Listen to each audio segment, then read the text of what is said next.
In today's video, we're going to be doing the 6-month review on the Bison Flipback Hard Tonneau cover.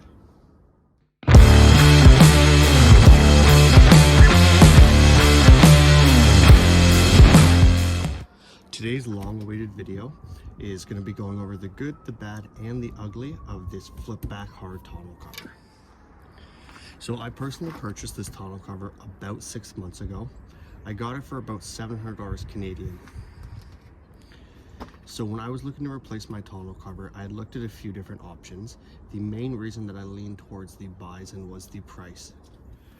When I was looking, originally the truck had a G2 backflip on it, but it was in really rough shape. There was a ton of holes, so it was leaking water all over the place. So anytime I was carrying my tools or any material, it did get wet consistently. So looking at the Bison, it had pretty good reviews. The price range was definitely attractive, so that was the reason I decided to lean towards it and give it a try. If you're looking to see the install video, I have that previously posted. Going over the install, it is fairly simple, which was definitely a bonus when choosing this tonneau cover. You didn't need a ton of specialty tools, and it would take you less than 30 minutes from start to finish of getting the entire tonneau cover installed. And now that I've had 6 months of consistent use on it, being in and out of it daily multiple times, there's a couple things I wanted to go over. So looking at the actual material for the outer shell of the tonneau cover, it is a thinner aluminum, so you do have to be a little bit careful. It does ding relatively easy, so on the backboard here, I've got a few dings in the middle, and then for some reason, on the upper by both buckles, I've got a bunch of dings all the way around the buckles. I don't actually fold it up and use the buckle, so I'm not sure where those dings actually come from, because this portion on the back here is stationary.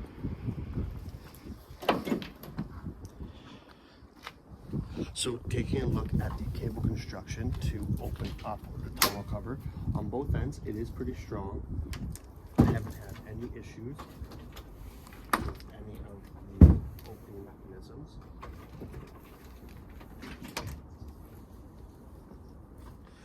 One of the biggest things I've noticed going from the older G2 that was on the truck to the Bison is this is a lot lighter than what that older G2 was, which is great. So if you're opening it up on your own on one side of the truck, it's actually not that hard to lift all three panels together. So again, now looking at the inside of the cover, I do have, again, quite a few dings on the inside. I do carry a lot of stuff in the inside of the truck, so that definitely is my fault of just having quite a few items in there consistently. But with the material being so lightweight and so thin, you do want to keep in mind it is going to ding. Again, I don't have any holes.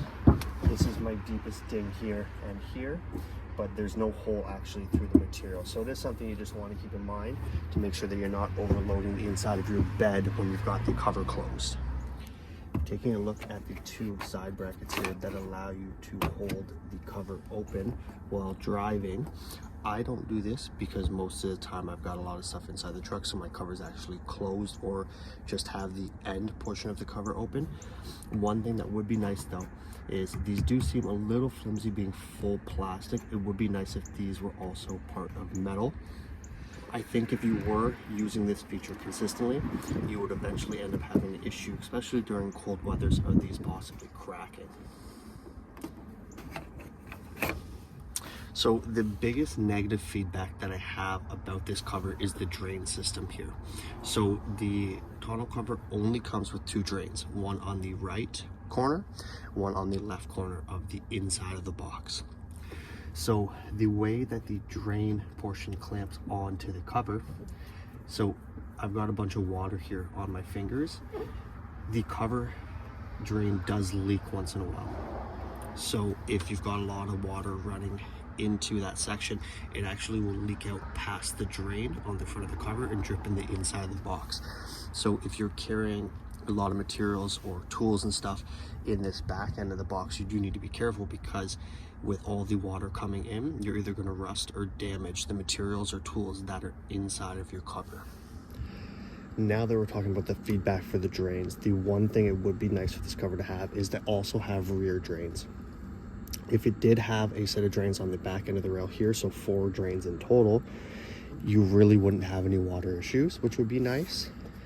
One of the issues that I personally run into is because I don't park the truck slanted all the time towards the front drains. When there is a lot of rain and it gets into the rails, it does also leak on the inside of the truck here. This cover here is the only major problem I've had, where this cover will not stay in place here at the end. It actually fell out and got lost. So what I ended up doing was reaching out to Bison, and they actually sent me 2 new covers for both sides. So I've got those in place now, but they said it is pretty loose here consistently, so it does pop out from time to time. But without that drain here on the end too, the water comes out this end and ends up filling the whole lower corner of the box here.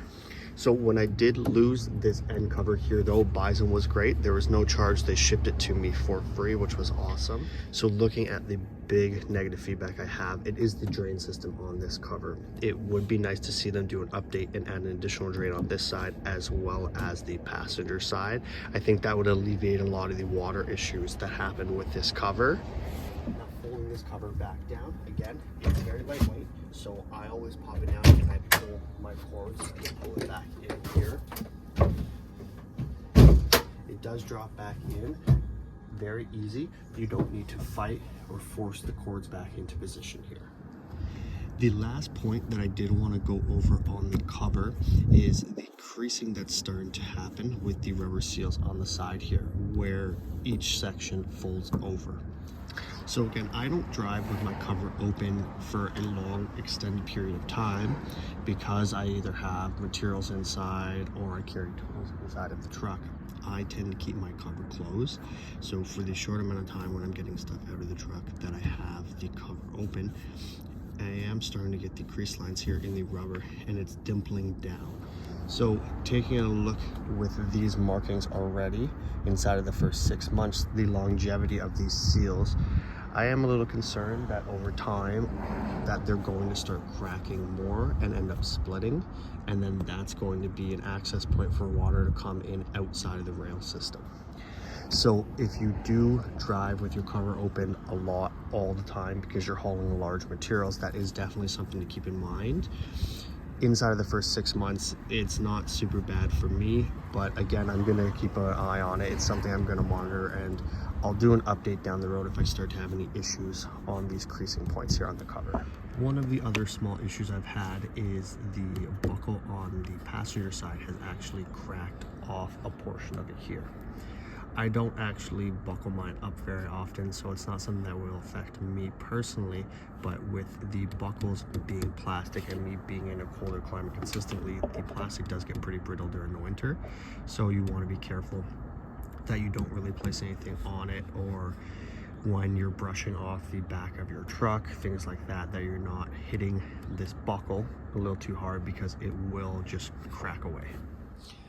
Overall, for the first 6 months with this tonneau cover, I don't really have any major complaints with it. For the price point, it's definitely a phenomenal cover. Really, my big thing is just looking at how long is this cover actually going to last. So I'll definitely do another update video a year and a half in about the condition of the cover to kind of see what it actually weathers as I start to use it more.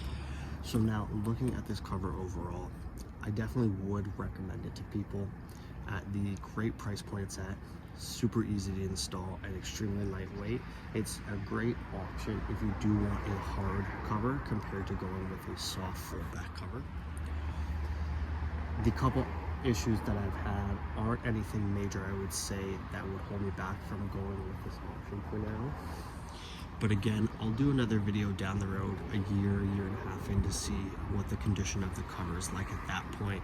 And I think that'll be a big deciding factor as if it's worth the money or if it's worth spending the bit extra and going with more of a higher end tonneau cover. If you enjoyed this review video, you have any questions, leave me a comment. If you want to see the install video, I'll have that linked below as well. Thanks for watching.